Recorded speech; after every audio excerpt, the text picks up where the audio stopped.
ದುರಾಲೋಚನೆ ನನಗಿಲ್ಲಣ್ಣ. ಕೂಲಿ ನಾಲಿ ಮಾಡುತ್ತಿರುವ ನನ್ನಂತ 4 ಮಂದಿ ಬಡ ಮಕ್ಕಳಿಗೆ ವಿದ್ಯಾಭ್ಯಾಸ ಕಲಿಸಿದರೆ ಅವರಿಗೆ ಆಶೀರ್ವಾದ, ಆರೋಗ್ಯ, ಸಿರಿ ಸಂಪತ್ತು, ಆಶೀರ್ವಾದ. ಎದ್ರು ಬಿದ್ರ ನೀ ಆಡು ಒಂದೊಂದು ನುಡಿ ಕೇಳ್ತಾ ಇದ್ರೆ ನೀನು ಓದಿಸಿಕೋ ನನ್ನ ಜನ್ಮ ಸಾರ್ಥಕವಾಯಿತು.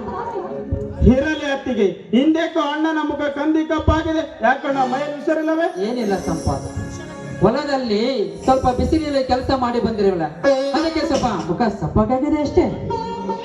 ಇರಲಿ.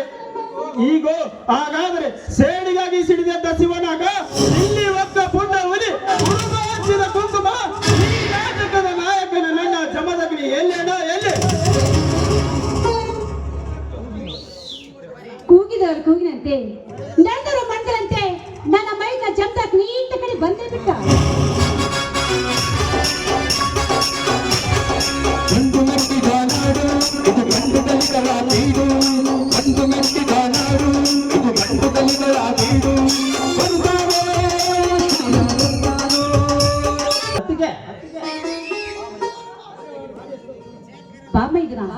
ಈಗ ತಾನೇ ಬಂದಿರ್ವಿ? ಹೌದತ್ತಿಗೆ, ಈಗ ತಾನೇ ಬಂದೆ.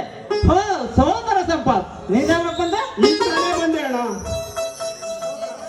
ಸೋದರ ಜಮದಗ್ನಿ, ಜೋಡೆತ್ತಿನ ಚಕ್ಕಡೆ ರೇಸಿಗೆಂದು ಹೋದ ಕೆಲಸ ಏನಾಯ್ತು?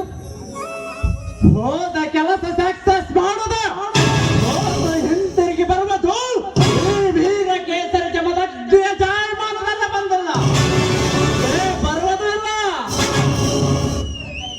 ಅಂದರೆ ನೀನು ಚಕ್ಕಡಿ ರೇಸಿನಲ್ಲಿ ಗೆದ್ದು ಜಯಶಾಲಿಯಾಗಿ ಬಂದಿರುವೆಯಾ? ಜಯಶಾಲಿಯಾಗಿ ಬರುವುದರೊಳಗೆ ಸಂದೇಹವೇ ಇಲ್ಲ ಸೋದರ. ಪ್ರತಿ ವರ್ಷದಂತೆ ಈ ವರ್ಷವೂ ಕೂಡ ಶ್ರೀ ನಂದಿ ಬಂಡಿ ಬಸವೇಶ್ವರ ನಿಮಿತ್ತವಾಗಿ ಏರ್ಪಡಿಸಿದ ಜೋಡೆತ್ತಿನ ಚಕ್ಕಡೆ ರೇಸಿನಲ್ಲಿ ನಮ್ಮ ಹೆತ್ತುಗಳು ಸ್ವತಃ 7 ಹಳ್ಳಿಗೆ ಅರಸನೆನಿಸಿಕೊಂಡಿರುವ ಗೌಡರ ಹೆತ್ತುಗಳನ್ನು ಸೋಲಿಸಿ ವಿಜಯದ ಪತಾಕೆಯನ್ನು ಆರಿಸಿದವು. ಹಣ ಹತ್ತಿಗೆ ನನಗೆ ಆಶೀರ್ವಾದ ಮಾಡಿ.